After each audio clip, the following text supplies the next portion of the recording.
sharing our stories connects us. Listen and be connected. Join us for the Conversation meeting weekly at the intersection of community and culture.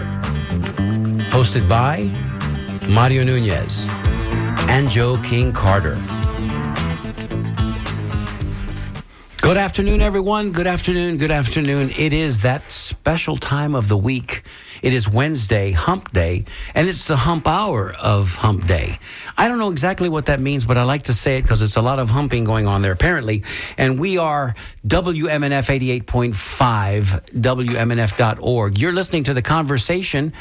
I'm Mario Nunez, and typically I'm seated alongside my broadcast partner, Joe King Carter. And this is when I turn to Joe and I say, Joey, how was your week? Well, let me just say for the sake of full disclosure, Joe is not with us here today. He is at home. He is convalescing. He's listening. I know he is. And he's going to call in later on to share with us, number one, how he's feeling, if he's getting better or if he's holding his own. Joe got himself into a little bit of a mess with a common cold that morphed into something extra. We don't know if it's the RSV thing. It's not COVID because he tested negative for COVID. But Joey's not with me in studio today. So instead of turning to Joe and asking him, Joey, how was your week? I'm going to turn to our engineer producer, Jessica Green, who's looking at me like, why? Why are you doing this, Mario? Well, because this is what we do. We have to start the show like this. Jessica, how was your week? Oh, it was good. I'm doing well, Mario. Still gainfully employed, walking, breathing. Glad to be here. Nice. Walking, breathing, and she gets a bell ring for just doing that. That's the minimum, Jess. You understand? That's the very, very minimum. But we're so grateful that you're here because, as we say each and every week, with affection and love, we couldn't do this without you. No, really, we couldn't do this without you because you're the one that actually turns the knobs and makes sure that we get in and out on time and plays all of our promos and the music that we need to play. So thank you for being there, Jess, and thank you for always being at your post. Joey, get well.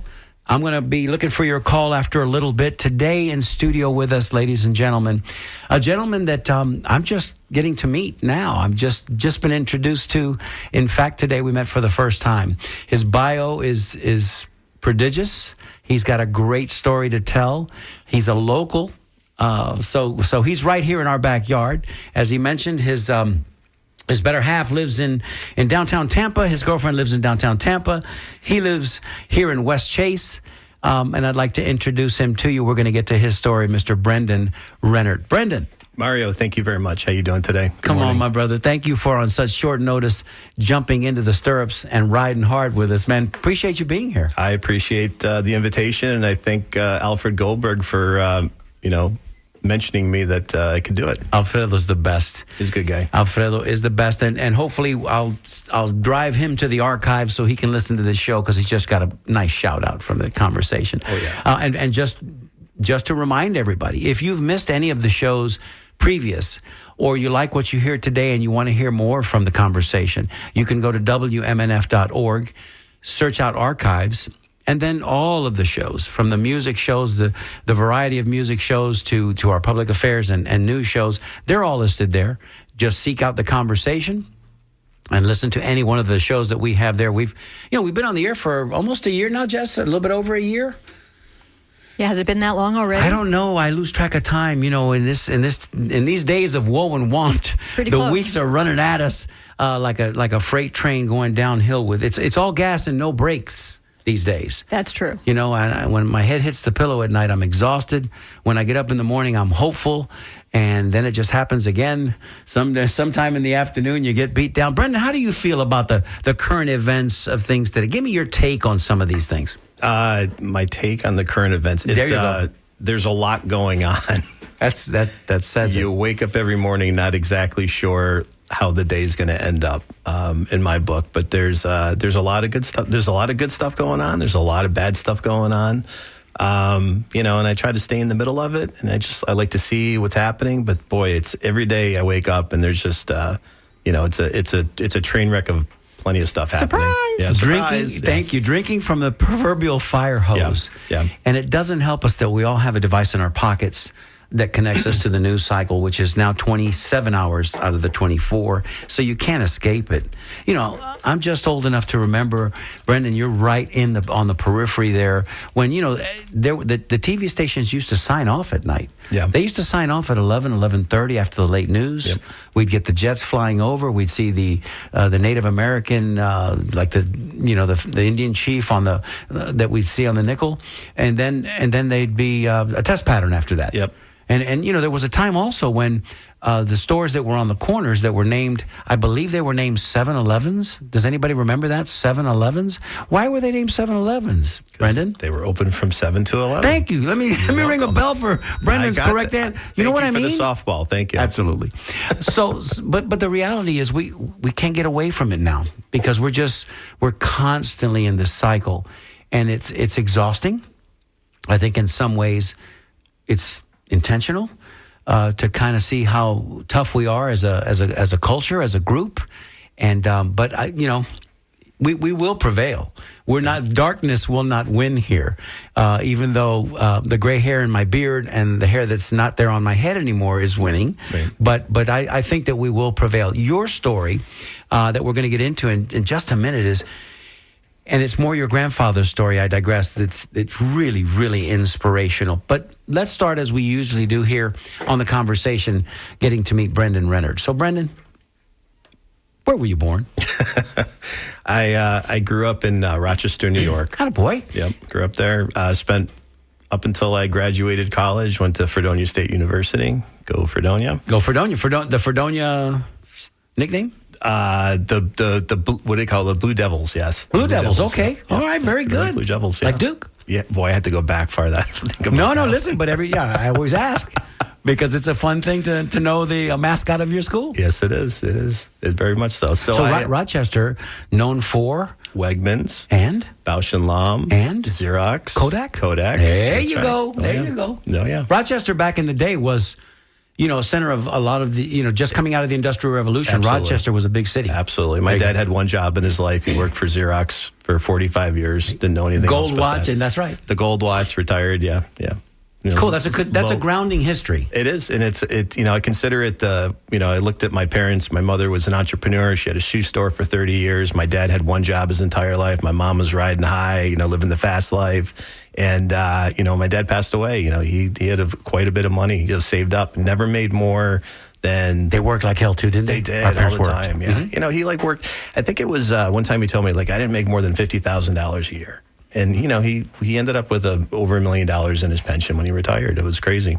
Never took a sick day. This was the work ethic of our parents. Never took a sick day one day at all. Would come home. I remember him at the kitchen table, with his calculator and his pencil. Xerox. Yeah, exactly what he was doing. Beautiful. And old school, just writing stuff down. I remember, he came home one day. I was really young, and he had literally had the first video game. It was called Wumpus. It was this little board that somebody made with a little chip on it. And you see these little lines going across, and it was crazy. Look where we are now.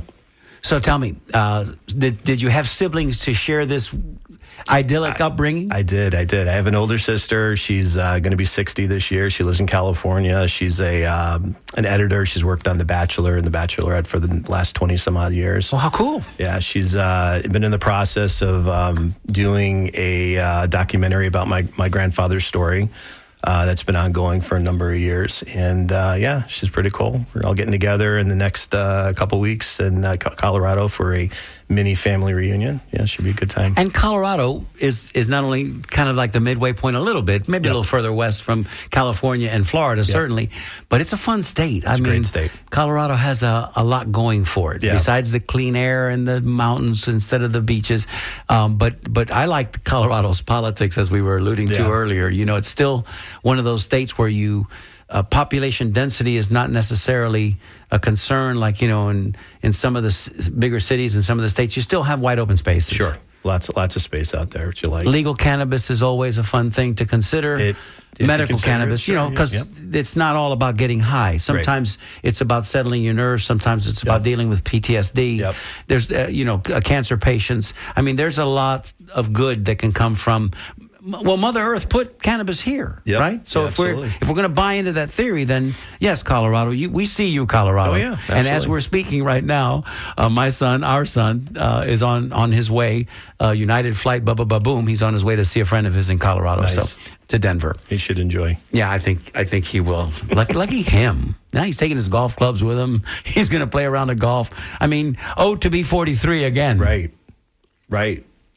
So you came after Rochester. Yep. And after you graduated, you said all the way to college, right? Yep, all the way through college. Wow. Yeah, was Okay, there. so you're 21, 22. 21, 22. What happens to Brendan at that point? What inspires him to leave the friendly confines? You'll laugh at this one. I got a call from my best friend, Rob Kantrowitz. Mm-hmm. He was living in Florida a year before I moved down there. Calls me up 2 weeks before I graduated. He goes, Brendan, what are you doing? Now, he calls me from my dorm phone room with the still on there that we used to have. Absolutely. Yeah, not anymore. It's in the hallway, probably. In the right? hallway, yeah. So he calls me up and he goes, what are you doing after graduation? I said, I don't know, Rob. I might go work with my mom for a while. He goes, why don't you come move down to Florida? And I said, why? He goes, well, I'm at Clearwater Beach and the girls are in bikinis. I'm going, all right, sounds like a good enough reason for me. Packed my stuff up after I graduated. Drove down there. I did go down there and I've been down here ever since. Yeah, Rochester, again, lovely city. Yep. Lots to do and see, but the winters can be a little bit Winters have been foreboding. terrible, Yeah, they can be foreboding. And I didn't grow up in the North. I did spend 5 years, 1 year in Chicago. Did you get that? Yeah. I spent 5 years, 1 year. And I love the city because the city really and truthfully, they say second city because New York, of course, being in the first position there, I would think. But I don't know, man. I don't know. Chicago has so much to offer. A lot to offer. And I was there in the middle 80s, so it was a little different time. The Cubs were riding high and playing well. It was the year I left. The summer that I left was the summer that the Super Bowl Shuffle. We realized we learned about the Super Bowl Shuffle. So that was the only year the Bears won the Super Bowl. Icky Woods, right? No, Icky was with Cincinnati at the time. Oh, he was. This was Refrigerator Perry. Oh, Refrigerator Perry. Yeah, That's 72 right. Yeah, Refrigerator Perry. Yep, So yep. shout out to Refrigerator Perry. But Chicago, I fell in love with the city, although I couldn't stay for a couple of reasons. It was brutally cold, and I couldn't acclimate. I was a baseball. I was raised as a baseball player. My oldest son was already on the scene, so I thought, I'm going to teach him what I know. So I'm going to, but the baseball season's so short up here. Yeah. You can't go outside and play until late April. You're in the gym working out, and it's by that time, the kids in Florida have already been playing 3 months. Right. So, but I get it. There's something magical about the change of seasons. Yep. Right. So that's important to your spirit. Now, what's not important to your spirit is, and it's not certainly backbreaking, is all that shoveling of snow. It's terrible. And Rochester is kind of like Erie. It's on that side. They call it the lake effect. Yeah, the There lake you go. effect. Yeah. There you go. And I did my fair share of it. Yeah, because your sister couldn't do as much as you. So get out there, Brendan. You got to do your share and your sister's That's share. right. Your sister's name? Sharon. Hey, Sharon. Hopefully, Sharon will be listening to this at some for point. Sure. Yeah. Actually, I have 2 other sisters too, but it's second set of letters from my parents. That's how, sometimes it happens. It happens, yeah. Sometimes it happens. So you get to Clearwater Beach, your eyes are bugging out of your head because just it's like you said. what is this naked Just people like it. walking around the beach here? Might as well have been, right? So give us, this is like the 80s? No, this is Early I moved 90s? down 91. Okay. Yeah, 91. Very early 90s. So during almost the Clinton administration. Yep. The tail end of W, Yep. George H.W. Yep. Bush. Yep, George H. And, those were not horrible years. They gave us hope again, right? Yep. Don't stop thinking about tomorrow, right? We learned that. That was a theme song from the Clinton campaign twice over. And it wasn't horrible. It was good. We were hopeful once again. Right. Gas prices were moderate, and we had another Democrat in the White House. So let's see what we could do with that. What's happening in your professional life at that point? I started I took a job as a consultant with one of the guys that graduated from my school many years prior to myself. So when I came down to Tampa, I called him up and said, hey, I'm moving down here. I'd love to work with you guys. And he invited me in, and we started doing that in consulting. We went into mergers and acquisitions, took private companies public during that time when it was really, kind of the big thing to do. And then one of the companies we took public was a telecommunications company. So we were working with that, and then the telecom company asked me if I wanted to work with them. So I switched my job from what I was doing with the consulting job, and I started working in the telecommunications field for a telecom startup, and that's where I started my career. I've been through with a couple different companies. I work now for Comcast Business, which Comcast, Universal Studios, NBC Universal. Oh, it's morphed. Universal Studios. It's morphed a couple of times. Yeah, it's a lot. It's a lot of. It's great, amazing company to work for. Absolutely great company. And I've been there for almost 2 years now. And that's what I do. My daily, keeps the money rolling in, and working in the sales, which I truly love doing. As a professional salesman. Well, you learned a little bit of that probably watching your mom in the shoe store. I've been in that shoe business for a really long time. There you go. Yeah, absolutely. It's been a life passion. My mom closed it up after 35 years, but I've always loved. No, I can see you as a 12, 14-year-old kid stocking shoes. Exactly, stocking shoes. Right. And every once in a while, when the cute girl would come in, you go, "Mom, I'll fit her. Don't worry, Mom. Let me fit her." Well, my mom, had us when she was very young, so a lot of people thought, I was her significant other. There you sometimes. go. There you go. Sure. They would. How interesting. It was. There's an 18-year difference between my mother and my older sister, and there's a 21-year difference between me and my mom. What fun stories come from that? I didn't want to get into that. Mom and Dad still with us? I know Dad, you said passed. My dad passed away. My mom's still here. She lives in Fort Myers. Yeah. Oh, great. Well, and her name? Ruth. Hi, Ruth. Yep. Shout out from the conversation to Ruth, and hopefully she'll get a chance to listen to this as well. I hope so. Do you get a chance to see your mom? Are you a good son, Brendan? I am a great son. You could ask anybody about that. Good. I'm a Jewish guy, so of course. Jewish guys are great sons. They make good sons, good husbands, and good sons. I'll listen. I'll see you, a Jewish guy, and I'll raise you a Puerto Rican Cuban, a Tampeño, because I consider myself to be a pretty good son as well. And I'm the baby, so I'm the third of three boys, and it always falls to the youngest, man, because the other two are just whatever. That's right. And somebody's got to pick up the slack. So, but I'm and our parents are grateful. They're the benefactors of that love. That's right. Culturally, Jewish, whatever, your religious proclivities, or just your family structure, culturally speaking. Yep. It's all about love, man. It is. And it's all about that connection. Yep. And where would we be, you, me, where would we be without that mother's love at the beginning of this thing? Right.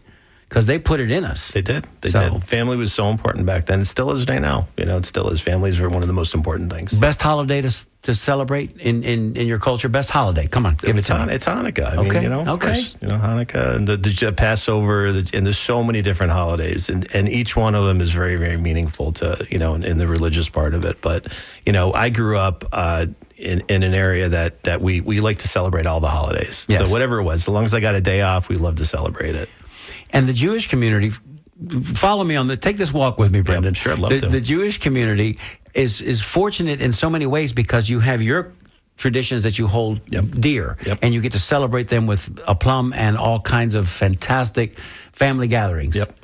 But then you can also celebrate the non-Jewish holidays because everybody else is. That's right. So you get double pleasure. Double. We don't get that because, unless you're raised in and around the Jewish community, you're not even sure what you're supposed to do. Exactly. Do I wear this now? Do I not wear this now? What am I supposed to say here? What do I do here? What do I eat here? I don't know. And I didn't come really... Listen, I grew up around a fair amount of Jewish boys and girls in grade school, but not really knowing it until I got to kind of 14, 15 years of age, and I started to realize, this is a whole different setup here. Whole different setup on it, yeah. And had I been introduced to it early in my path, I might have leaned a little bit that way because, there's something to me that feels comfortable with it, man. It's a very pragmatic approach to life. Yep.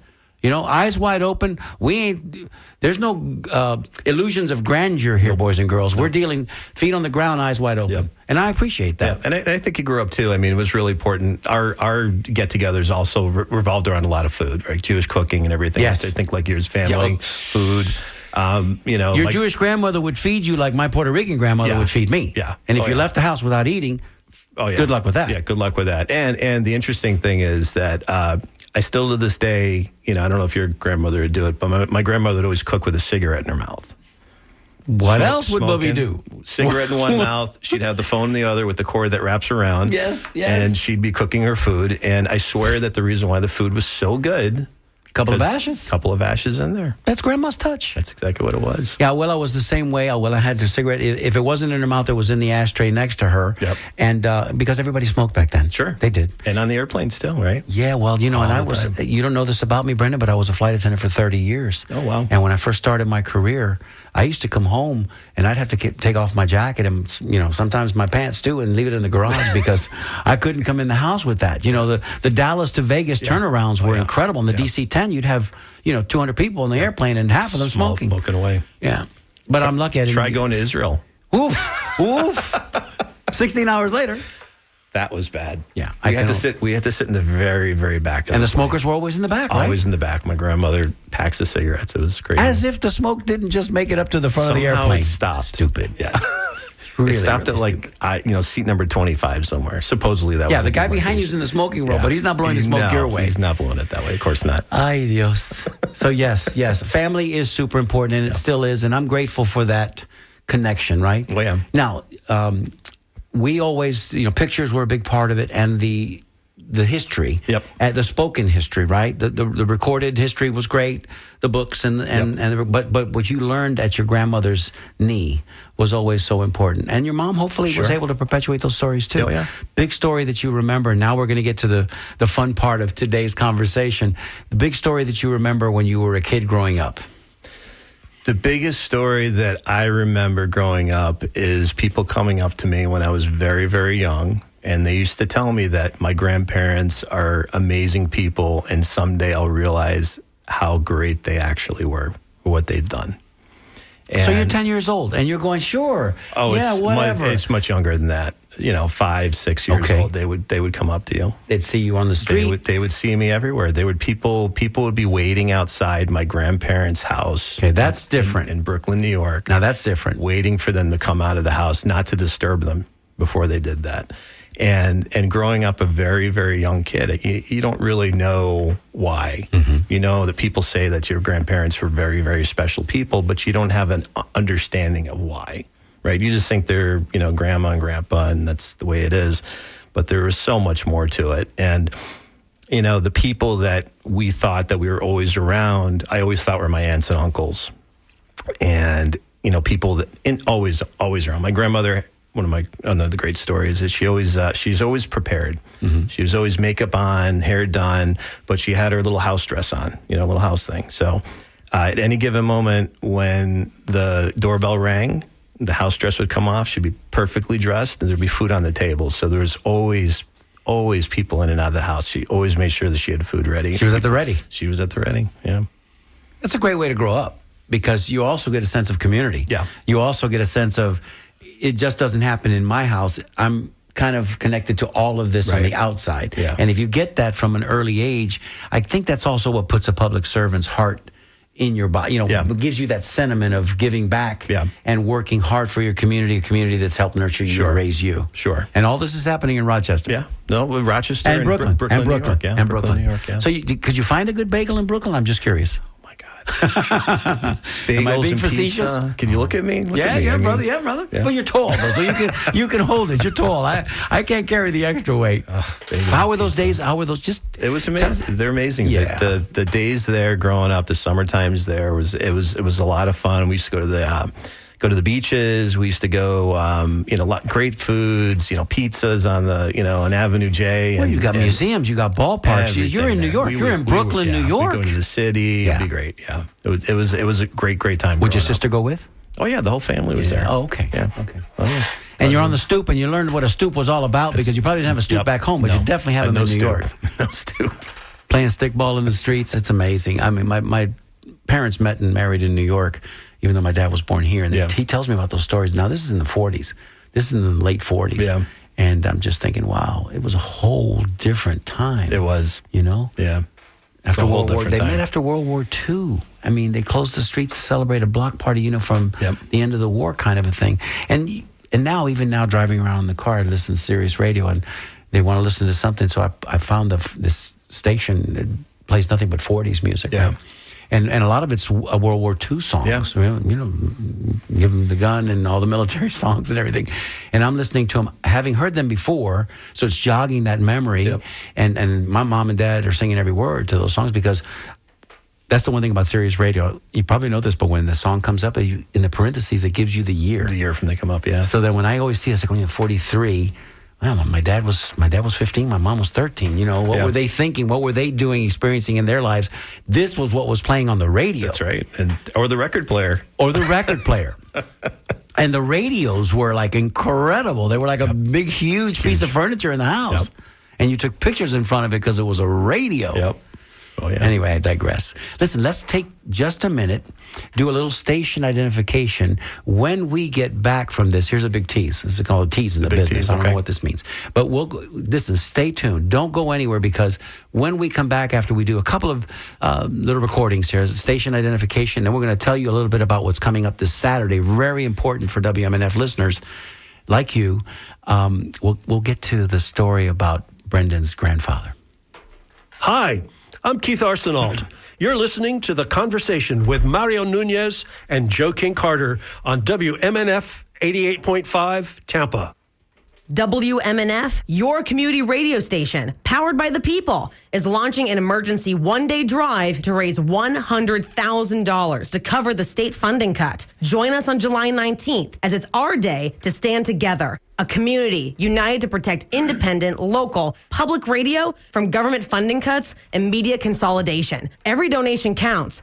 $5, $50, $500. Give what you can. Join the resistance. Power community radio. Donate now at WMNF.org. Thank you, Sam, for that wonderful reminder. And let me add to Sam's reminder by saying that it is important.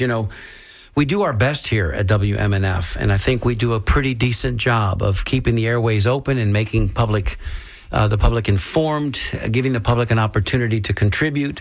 Community radio is all about you and listeners like you.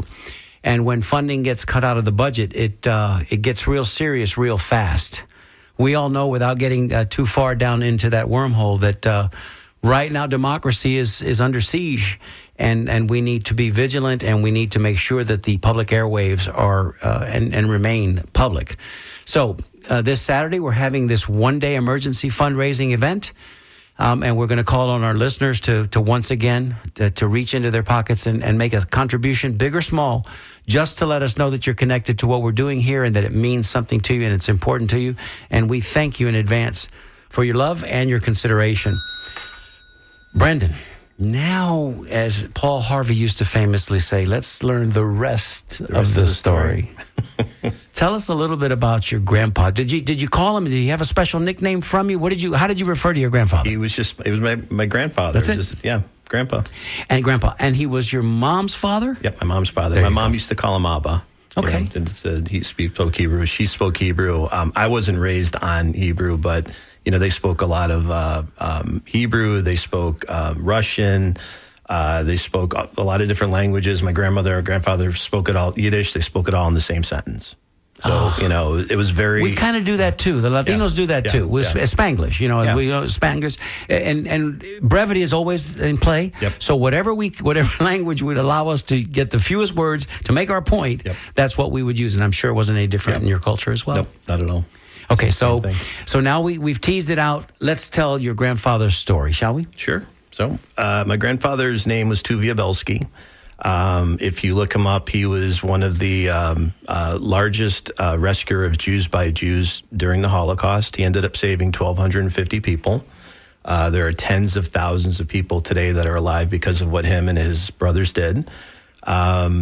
They made a movie about the story called Defiance back in 2008. Daniel Craig, who's James Bond, played my grandfather, portrayed him in the story. And it just told this incredible story of how they survived. And it's probably the most incredible story that still to this day people just have not heard of or have not seen. And I am a very big proponent of talking about the story. I teach Holocaust education. I do a lot of things on Holocaust-related studies and all-around education, which to me is one of the most important things that we do. And also, we got a chance and an opportunity to go watch the filming of the movie in Lithuania, and we got to meet all the actors, Daniel Craig, Liev Schreiber, Jamie Elliott. We met the director, screenwriters, the whole bit. And it was a very incredible trip that we have. And after we went to go watch the filming of the movie, we actually went back to Belarus, which was where the story happened, where my grandfather, lived and where they hid in the forest. And we went back in time and followed their footsteps to where they went. And it was just a That's really life-changing. Yeah. Brendan, that's life-changing. Yeah, it was definitely life-changing. But, when I got to Florida, the story is I got to Florida, and I just found out that the Florida Holocaust Museum in St. Petersburg, Florida had just opened up. There was a smaller location. They moved down to Central Avenue.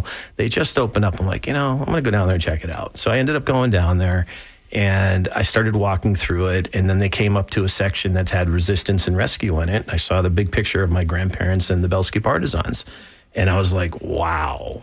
Like, I didn't know that. And I didn't know that the story was, that... These are your grandparents. Let's put this in perspective. These are your grandparents. Yeah, my grandparents. It was pretty cool. Still getting chills. I would say tears and chills both. Yeah, it was very cool. So I ended up going to the folks that were there at the time, and I introduced myself and told them the story, and they're like, oh man, we'd love to have you come volunteer and work with them. So for the past 20 plus years, I've been working with the Florida Holocaust Museum on different levels, from development to fundraising, which is the development, to programming, to education. And so teaching education. Yeah, setting up the curriculum, making sure that, I would work for some other groups around the country that teach Holocaust education to teachers on how to teach the Holocaust, and using my grandfather's story to kids, to school kids growing up, and teaching them about self-worth and standing up for themselves and standing up for other people, and being a good steward of society and making the right choices, good citizens, right? And it's very interesting to see the things that happened 80 years ago today and how they are affected, and what happens today because of what happened in the past. And I talk about with people that the choices you make today might not make a difference right now, but they, fast forward 50, 60, 70, 100 years, and they make a big difference in life. Simple choices that you make. And whether it be opening up a door for somebody who's having a bad day, or, standing up to a bully on on a schoolyard, it could change people's perspective on life. So I got more involved with it on that side of it. I chose to, it's so hard to even think about the things that they went through to survive. They lived 3.5 years in the forest. If we've seen, I just wanted to push pause for just a second. Sure. I want to come back to 3.5 years in the forest. If you have not seen the movie Defiance, I offer this invitation to you to check it out. And hopefully, after hearing our show today, your curiosity will be piqued to the point that you can't help but seek the movie out. Because you might have seen the movie before, but now after hearing Brendan's story and his connection to it, you might want to see it again with a renewed perspective. Correct. Because it is harrowing. And just to watch what these incredible, your grandfather and your grandfather's brothers did, and how they survived, it's almost against all odds. Please pick it up. And it's unimaginable too. Yeah, no. It's the forest in the winter. And come on, stop it now. Stop it. It's How many people did you save? 1,250 people. Yeah. It's tens of thousands of people. Sure. Today. I still get people to the day, along with my other family members, that I'll be walking the street somewhere. Somebody I'll be at a synagogue. I'll be doing an educational seminar, and somebody comes out to me and goes, introduces themselves and said, we're here because of what your grandfather did. We're alive today. How does that make you feel? I mean, that is the logical question that everybody's screaming at the radio right now. How does that make you feel?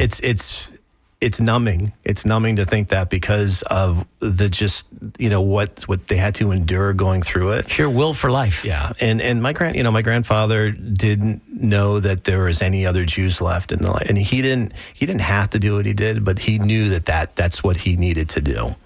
And his goal, his mission from the whole point of view was saving as many Jews as possible. That's what it was all about for him. It wasn't how many Nazis he could kill. It wasn't, getting redemption on the Nazis or anything. It was just about how many people he could save. And, it started off with just immediate family, and then it just grew. Somebody else brought somebody in from the family there. There were, extended family on the other side. And he put a calling on it. Says, if you want to survive, you want an opportunity to survive, come with us. me. Come with us, yeah. Well, and if you saw Schindler's List, which was another movie important to telling the story, kind of like that. Yep. It's one man's effort. In this case, it was three men, but it was a little more raw and completely. I don't even know. Did your grandfather have any of these skills to survive in that environment, or did he gain those skills as he went along day by day? So it's funny. It's funny you say that. My grandparents, my grandfather and his brothers were, they in town. They were feared. They were not the greatest students. They were ruthless, tough guys, very, very tough guys. Even when they the only kind of guy that can survive in that environment. Go ahead. So and in the movie and in the story, my grandfather and the brothers were not very. They didn't do very well in school, right? So they were. The teachers didn't like them. The people that the Jews that were, the educated ones and everything else, they kind of looked down upon them because they were bad kids. Ruffians. Yeah. The interesting dichotomy of it was those are the people that they saved. Those are the people. So it was the educated people that actually didn't know what to do, that they came into the forest and they were adopted by my family, my grandparents, and who had shunned them previously. Yes, it's the classic story that we hear sometimes about the white racist, the white supremacist racist who is suffering from some neurological disorder and needs a surgery, and the neurosurgeon whose hands saves his life happens to be black. Yep. It's kind of like that, and he does it because that's what he does, right? And that's what your grandfather did. That's correct. And in doing so, changed hearts and minds. Yeah, absolutely, it did. And for forever. I mean, it's their actions changed the course of history, 100%. Literally. And I'll tell you a quick story, and it's Please. not this one is not to be political, but it is a truth of what happened. And this involves the president of the United States, Donald Trump. Whether you like him or not, he's here today as president of the United States because of something that happened when my grandparents were in the forest. For those of you who don't know, his daughter, Ivanka Trump, is married to Jared Kushner. Jared Kushner's grandparents were in the forest with my grandparents, and they were saved because of what they did. So when Donald Trump became president for the first time, Jared Kushner and a lot of his family members were very involved with what was happening with the presidency. And people said that because of Jared Kushner and his, what he did, he helped Donald Trump become president of the United States.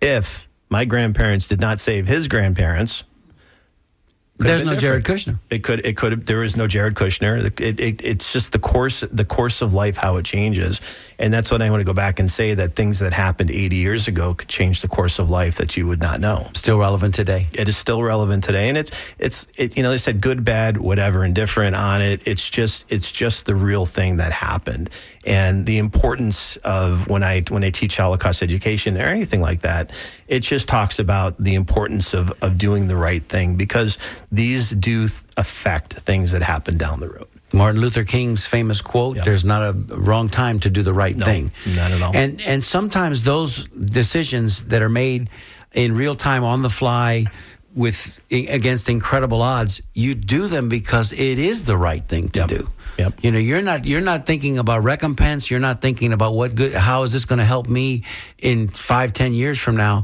First of all, I've got to survive tonight. Yep. And then second of all, I'm going to try to save as many people as I possibly can. Right. And think about 1,250 people, how many people that is. Think about... exponentially, 80 years later, how many people has that become? Exactly. That's an entire city. Exactly. Filling an entire stadium That's full of... 100,000 people could be. Literally it could be. Yep. It's more of a bloodline. It's more of a bloodline that is here today because of what happened with them. And, the selflessness of my grandfather, the brothers, the people, the partisans that fought, it teaches lessons not only of the Holocaust and survival, but just in today's terms too, like how to make a difference in life for people. I have been so enthralled in our conversation, and I've been staring at you away from my engineer producer who's over here feverishly working on her homework. And I'm realizing now that the clock is, we've got about 15 minutes left in show. I should, at this point, if anybody would like to make a comment or share a story or just say hi to us, it's 813. The number to call is 813-239-9663. You can send us a text at 813-433-0885. Emails always welcome. And again, Jessica is waiting to receive your emails, and she'll read them to us. DJ@WMNF.org. And I believe Jessica has an email now. Yeah, David's writing in, and he's curious to find out how Brendan feels about the rise of white nationalism in the USA right now, which is a good question. It is a good question, and I'm not going to talk politics today because it's not really on the political version of what I want to do. If they want to talk Holocaust education and things on that, I'm very open to do that, but I'm not going to talk on a political standpoint of what's going on today. Biggest challenge from where you sit as far as an educator and somebody that wants to continue to tell the story to the younger kids so that they have a good grounding and a good sense of that terrible part of humanity's history. What's the biggest challenge for you? What are some of the things that are impediments to your being able to get that job done? You can talk as much as you want about the stories and what you want to do, but there's always challenges just finding a place to talk about it, right? Like literally a venue, a place in which you can assemble, or the audience at which and just in general, the audience in general, or any place. I mean, it's just the interesting, the tough part is once you start down a road of talking about things like you're talking about the Holocaust, other people come in, they're like, well, how do you feel about this? And how do you feel about that?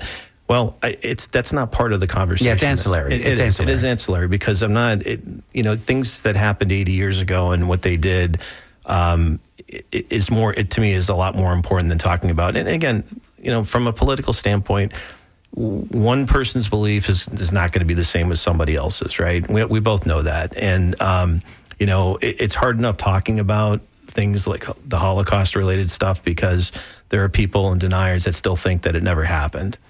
And that's a problem for me because I know it did. I've seen it. I've seen pictures of it. And the fact is that that it's a precarious position that we've all been put in, and it's not just a Jewish thing. It's a humanity thing. Yeah, it's a humanity thing. It is a humanity 100% it is. And the Holocaust, things are still going on today that happened. That are people still their view of the Holocaust and and it shouldn't be happening, right? And it's not just in the U.S. It's happens all over the world.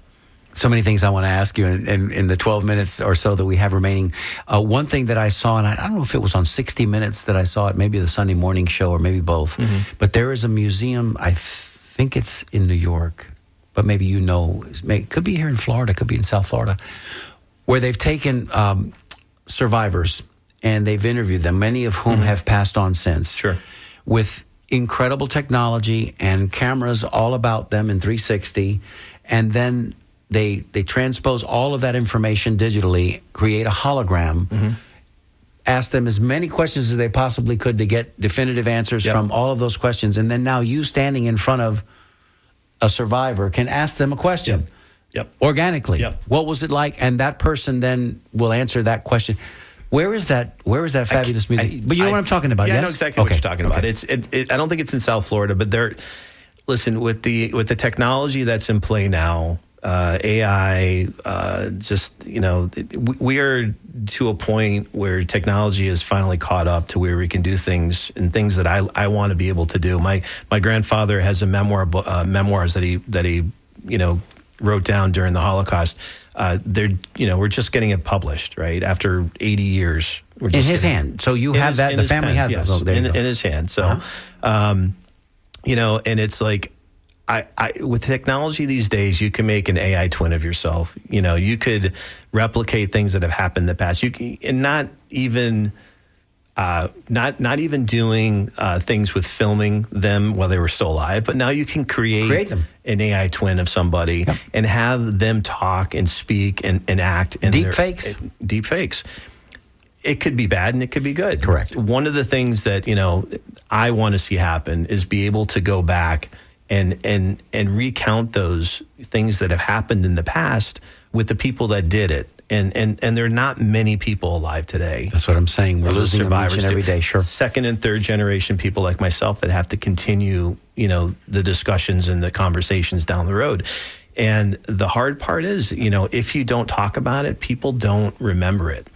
Our school systems, the education systems are not what they used to be. They're just checking the boxes now saying, we've mentioned the Holocaust, we mentioned World War II, we mentioned, the Nazis or whatever, and they're going to check that box of Holocaust education.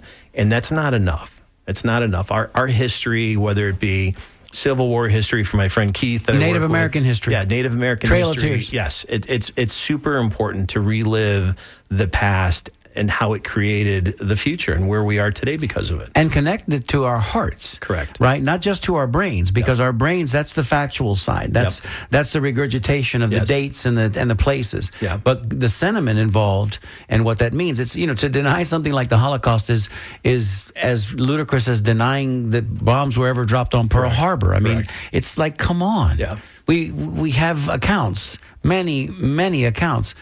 It defies logic, really and truthfully, when you get into that. But we are very fortunate to live in a place that we live. The freedoms that we have, the freedoms to, think what we want, say what we say. Those are freedoms that we take advantage of sometimes. And having that freedom where we are is just incredible. I mean, it's an incredible place to live. I think that's why everybody still wants to come here, because it's the last bastion of hope. Yeah. It is where people think that their dreams could still come true, even from whence they come, right? Yep. And yes, a lot of times they're fleeing danger and evil and persecution, and they're just trying to get to a safe place, the proverbial safe harbor. Yep. And if we're not welcoming to that experience, what does that say about us as human beings, as humanity? Exactly. So that's why your grandfather had to go into the woods, man, with his brothers. That's right. And thank goodness he was a ruffian, man. Yeah. Thank goodness he was probably a guy that cursed a lot. And I'm sure he Oh, did. yeah. And probably would knock you on your bottom he if definitely you would needed knock. to. Yes, he definitely would knock. And Right? the brothers and the cousins. I got a great family, and it's you can see the lineage on how it's been progressed down, because my grandparents were a force to be reckoned with. Their brothers were a force to be reckoned with, and my cousins and my family. I mean, they You kind of adopt that personality a little bit. They absolutely do. Fighters. Yeah. Fighters, survivors. So just on a superficial kind of a sense, isn't it cool that, your grandfather's story was made into a movie? My grandfather's story wasn't made into a movie. Yeah, it was very cool. My daughter, my kid, grew up thinking that Daniel Craig was her grandfather. Let's bring one for Daniel Craig, all right? It was pretty cool. We had, talking to very them. versatile actor, very versatile actor. Yeah, he made a great grandfather. Did you get to meet him? Oh yeah, absolutely. Oh man, oh yeah. I brought a picture along so you can see it. Oh, I'd love to see that when we get done here. Yeah, we got to meet him when we were in Lithuania, and it was very interesting meeting them for the first time. Let me suggest to you that he got a chance to meet you. That's exactly what happened. There you go. Daniel Craig's a pretty quiet guy to himself. But he's a big superstar. Superstar. Yeah, so we met him, and I was kind of dumbfounded and speechless when I met him. 007. When he met us, he was the same way. He's like, I cannot believe I'm standing in the presence of the family of the man I'm playing, and he was just like, he was in awe. He was like, he was thanking us for letting him play that part. That's what I was thinking. That's what I was getting to. Yeah, it was so unexpected and so it was just great. And then we ended up doing shots of vodka with him, and he's cheering to the it was okay. Now you're just showing off, Brendan. Now you're just showing. I have to show off a little bit. I don't blame you, because I would have been doing it. From the minute I opened the mic to you, I would have been showing that off. Yeah. Can we talk a little bit about Violins of Hope? We just have a few minutes left. I would love to. And let me also say this. let this not be the last time you're on the show with us. I'd be happy to spend any time. Thank you. Anytime. Violins of Hope. Yes, Violins of Hope, project that started 30 years ago. The descendants of one of the brothers, Asael, who perished after the war in Russia, was killed. His daughter and my cousins, my cousin married somebody who was a luthier, Amnon Weinstein. Luthier is a person that repairs violins, right? So the story was 30 some odd years ago, somebody brought him a violin and said this was in the Holocaust. During the Holocaust, it was played at one of the concentration camps. It was, and they didn't want to throw it away. They didn't want to burn it. They didn't know what to do with it. So he gave it to my grandfather, my cousin, who sat with it for a number of years. After a while, he decided that instead of letting them sit, that he'd restore them. And his idea was to start creating music with them. Actually, for the people that played them, and during these times, it brought the voices back through the music for the voiceless. So fast forward 30 years, Amnon passed away a couple years ago, and his son Avshi now does that. And these Violins of Hope, there's 70 plus violins now that have been restored. Some of them playable, some of them not.